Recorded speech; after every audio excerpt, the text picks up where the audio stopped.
నిజమైన ద్రాక్షావల్లిని, నా తండ్రి వ్యవసాయకుడు, నాలో మహాపరిశుద్ధులను ప్రేమాశుద్ధులను మా ప్రియ కల్పన మా తండ్రి మా ప్రభు గడిచిన జూన్నర తండ్రి లెక్క తండ్రి ఈ నెలలో తండ్రి నెల కూడలు మాకు అనేక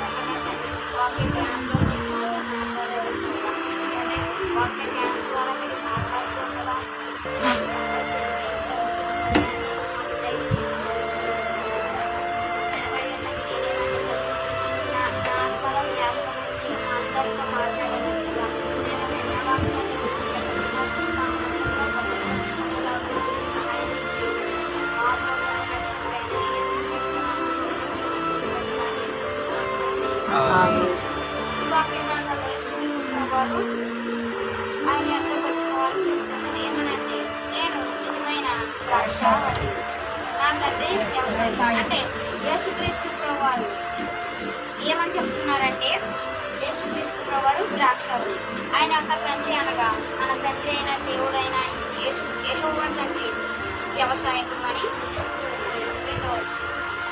నాలో ఫలింపని ప్రతి తీగను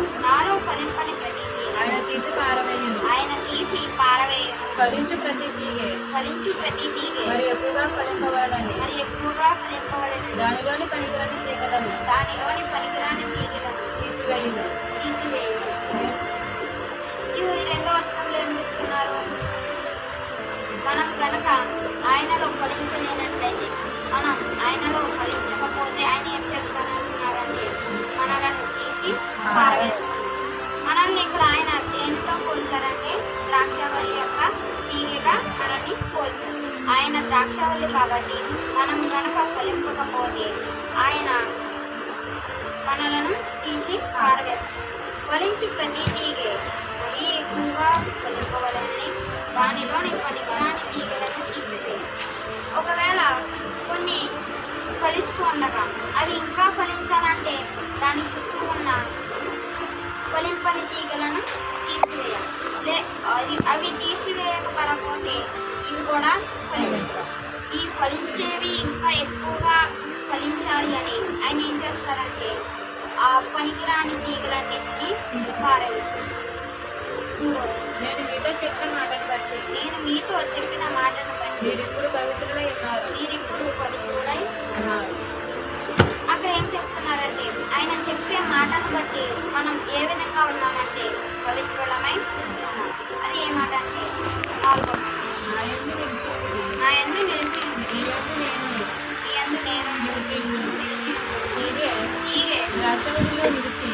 తీగే ద్రాక్షావల్లిలో నిలిచి ఉంటేనే కానీ తనంతట తానే ఎలాగో ఫలింపదు. అలాగే నా యందు నిలిచి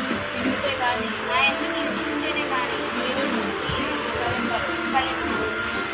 ఏం చెప్తున్నారంటే మనం కనుక ఆయన యందు నిలిచి ఉంటే, అంటే ఆయన యొక్క వాక్యాన్ని చదువుకుంటూ ప్రార్థన చేసుకుంటూ ఆయనలో నిలిచి ఉంటే కనుక మనము ఫలిస్తాము. మనం ఆయన యందు నిలిచి ఉంటే ఆయన కూడా మన యందు నిలిచి ఉంటాడు. ఆయన మన యందు ఉంటే కనుక మనకి శ్రమలు వచ్చినా ఆయన విడిపిస్తూ ఉంటాడు. ఆయన ఎప్పుడు మనల్ని కాపాడుతూనే ఉంటాడు. తీగే ద్రాక్షావల్లిలో నిలిచి ఉంటేనే కానీ తనంతట తాను ఫలింపదు. ఒకవేళ తీగే కనుక ద్రాక్షావల్లిలో లేకపోతే అదేమవుతుంది? ఫలింపదు. అలాగే మనం కూడా యేసుక్రీస్తు ప్రభువులో లేకపోతే మనం కూడా లోకంలోకి వెళ్ళిపోతాం, లోకాశల్లోకి వెళ్ళిపోతాం. కాబట్టి మనం ఆయన యందు నిలిచి ఉంటే మనం ఫలిస్తాము. అలాగే మనం ఫలిస్తాం కాబట్టి అప్పుడు మనం పరలోక రాజ్యాన్ని చేరుకుంటాం. 5వ ద్రాక్షావల్లిని నేను తీగలు మీరు. ఎవడు నా యందు నిలిచి నేను ఎవని యందు నిలిచి వాడు బహుగా ఫలించు. నాకు వేరుగా ఉంది. మీరేమీ చేయలేదు. మళ్ళీ ఇక్కడ ఏం చెప్తున్నారంటే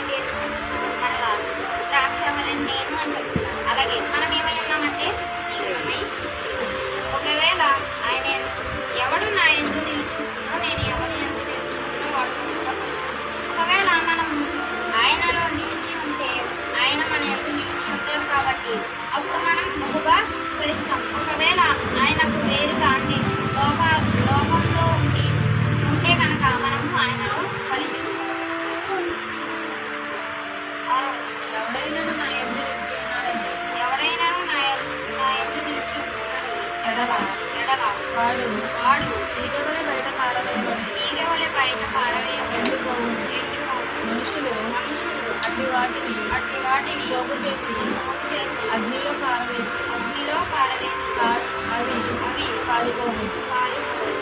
మనం గనక ఆయన యందు నిలిచి ఉండకపోతే ఆయన తీగ వలె మనము బయట పారవేయబడి ఎండిపోతాం. బయట పారవేయబడ్డామంటే ఎండిపోతాం కాబట్టి అప్పుడు ఆ ఎండిపోయిన నీటిని ఏం చేస్తారంటే మనుషులు వాటన్నిటిని తీసివే దాన్ని అగ్నిలో కాల్చివేస్తారు. అప్పుడు అవన్నీ ఆ తీగలన్నీ కాలిపోతాయి. కాబట్టి మనము అలాగా ఉండకూడదు. 7వ వచనం. నా యందు మీరును నా యందు మీరును మీ యందు నా మాటలను మీ యందు నా మాటలను విడిచి ఉండిన ఎడల పిలిచి ఉండిన ఎడల మీకేది ఇష్టమో మీకేది ఇష్టమో అడుగుడి. అడుగుడి. అది మీకు అనుగ్రహింపబడును. అది మీకు అనుగ్రహించబడును. మనము యేసుక్రీస్తు ప్రభువుని తండ్రి అయిన దేవుని ఏదైనా ప్రార్థన చేస్తున్నప్పుడు అది మనకు జరగాలంటే అది మనకు దొరకాలంటే ఏం చేయాలి? ఆయన యందు నిలిచి ఉండి ఆయన మాటలను నిలిచి ఉంటే కనుక మనం ఏది అడిగినా మనకి ఏది ఇష్టమో అది అడిగామనుకోండి. అడిగినప్పుడు యేసుక్రీస్తు ప్రభువు తండ్రి అయిన దేవుడు చెప్పి తండ్రి అయిన దేవుడు ఏం చేస్తారంటే మనకు అవన్నీ అనుగ్రహిస్తారు. కాబట్టి మనం ఆయనలో ఫలించాలి. మనం ఏం ఫలించాలి అంటే గలతీయులకు రాసిన పత్రిక 5వ అధ్యాయం 22వ వచనం. అయితే ఆత్మఫలమేమనగా అయితే ఆత్మఫలమేమనగా ప్రేమ, ప్రేమ, సంతోషము, సంతోషము, సమాధానము, సమాధానము, దీర్ఘశాంతము, దీర్ఘశాంతము, దయాలత్వము, మంచితనము, విశ్వాసము, సాత్వికము, ఆశా నిగ్రహము. ఆశా నిగ్రహం. మనం ఏమి ఫలించాలి అంటే ఇక్కడ రాసిన 9 ఫలాలు ఉన్నాయి. అవి ఏం ఫలాలు? ఆత్మఫలం. మనము ఆత్మ ఫలాలను ఫలించాలి. అప్పుడు ఫలించాలి. మనం ఏమి ఫలించకూడదంటే అదే అధ్యాయం 19వ వచనం చూద్దాం. శరీర కార్యములు శరీర కార్యములు స్పష్టమై ఉన్నవి. స్పష్టమై ఉన్నవి. అవేవనగా జారత్వము, అపవిత్రత, కామకత్వము, విగ్రహారాధన, అభిచారము, ద్వేషములు, కలహములు, మత్సరములు, క్రోధములు, కక్షలు, భేదములు, విమాతములు, అసూయలు, మత్తతులు, అల్లరితో కూడిన ఆటపాటలు. మొదలైనవి. మనం కనుక ఇవి ఫలించకూడదు. మనం ఏం ఫలించాలి? ఆత్మ ఫలాలను ఫలించాలి. అప్పుడే మనము ఫలించినట్లు అవుతుంది. ఆత్మ ఫలాలే కాక ఇంకా చాలా ఫలాలు ఉన్నాయి. కానీ మనం ఏం ఫలించాలంటే ముఖ్యంగా ప్రేమ, సంతోషం, సమాధానం, దీర్ఘశాంతం, దయాలత్వం ఈ 9 ఆత్మ ఫలాలను ఫలించాలి. అలాగే మత్తయి సామెతల గ్రంథము 11వ అధ్యాయం 30.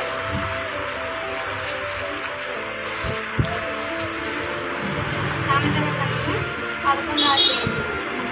నీతిమంతులు ఇచ్చు ఫలము నీతిమంతులు ఇచ్చు ఫలము జీవవృక్షము. జీవవృక్షము. జ్ఞానము గలవారు జ్ఞానం గలవారు ఇతరులను రక్షించుదురు. ఇందులో నీతిమంతులు ఏ ఫలాన్ని ఇస్తారు? జీవవృక్ష ఫలాన్ని ఇస్తారు. కాబట్టి మనం ఎలా ఉండాలంటే జీవవృక్ష ఫలాన్ని ఇచ్చేవారుగా ఉండాలంటే మనము నీతిమంతులుగా ఉండాలి. అలాగే మత్తయి సువార్త 3వ అధ్యాయం 8వ వచనం. మత్తయి సువార్త 3వ అధ్యాయం 8వ వచనం. అబ్రహాము అబ్రహాము మాకు తండ్రి అని మాకు తండ్రి అని మీలో మీరు చెప్పుకున్న తలంచవద్దు. మీలో మీరు చెప్పుకున్న తలంపు. ఈ రాళ్ల వలన మత్తయి సువార్త 3వ అధ్యాయం 8వ వచనం. అదే చదువుతున్నాము. ఇప్పుడే గొడ్డలి చెట్టు వేరు.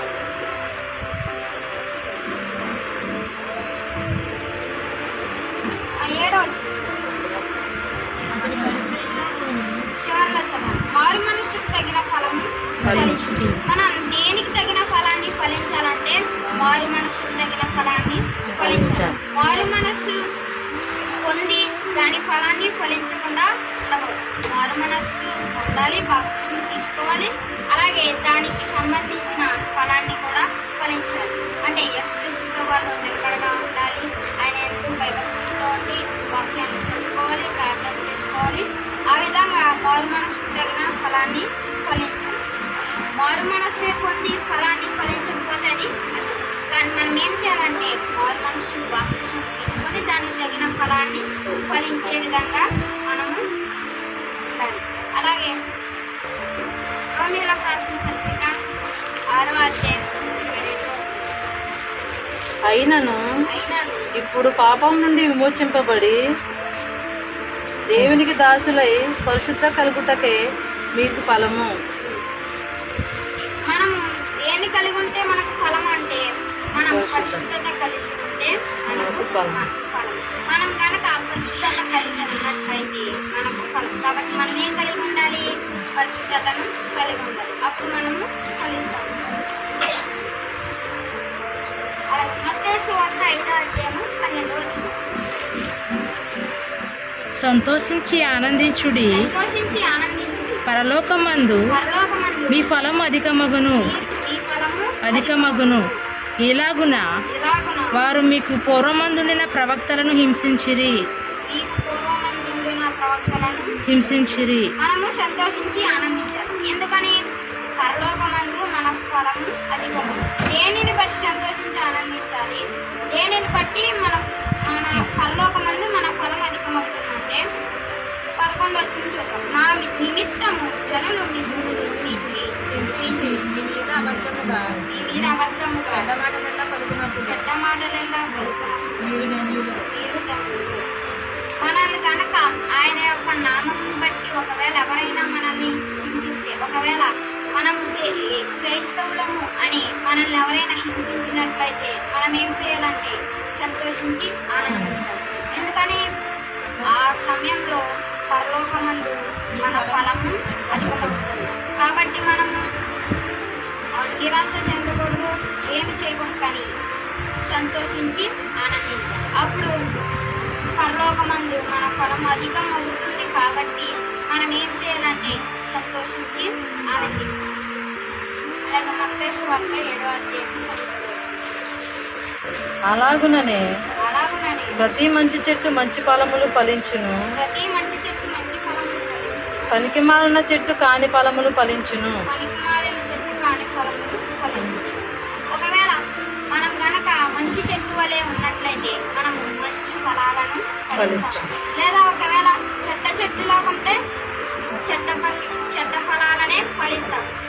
మనం గనక మంచిగా ఉన్నట్లయితే మంచి ఫలాలను ఫలిస్తాం. కాబట్టి మనం ఎలా ఉండాలంటే ఆయనలో నిలిచి మంచిగా మంచి వారిలా ఉంటే అప్పుడు మనము మంచి ఫలాలను ఫలిస్తాం. 18వ వచనం. మంచి చెట్టు కాని ఫలములు ఫలింపనేరదు, మంచి చెట్టు కాని ఫలములు ఫలింపనేరదు, పనికి మాలిన చెట్టు మంచి ఫలములు ఫలింపనేరదు. పనికి మాలిన చెట్టు మంచి ఫలములు ఫలింపనేరదు. ఇక్కడ ఏం చెప్తున్నారు? మంచి చెట్టు చెడ్డ ఫలాలను ఫలించదు. మంచి చెట్టుగా ఉన్నట్లయితే మనము మంచి ఫలాలనే ఫలిస్తాం, కానీ చెడ్డ ఫలాలను ఫలించదు. 19వ ప్రతి చెట్టు మంచి ఫలములు ఫలించని ప్రతి చెట్టు నరకబడి అగ్నిలో వేయబడును. కాబట్టి మీరు వారి ఫలముల వలన వారిని తెలుసుకోవాలి.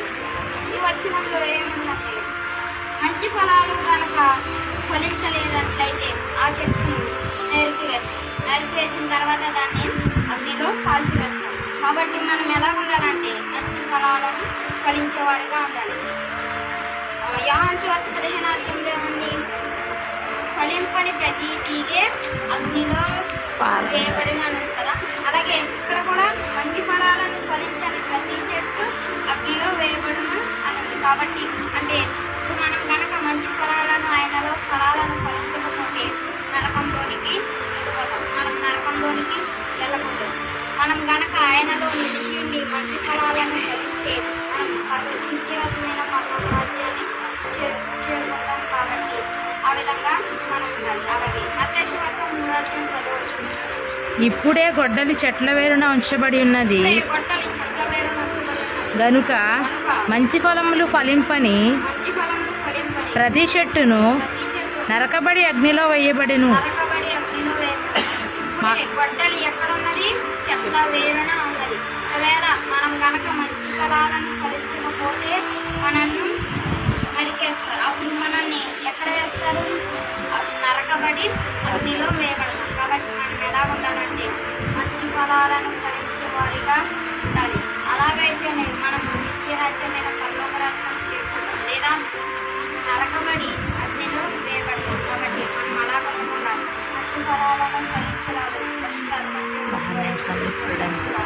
ఆమేన్.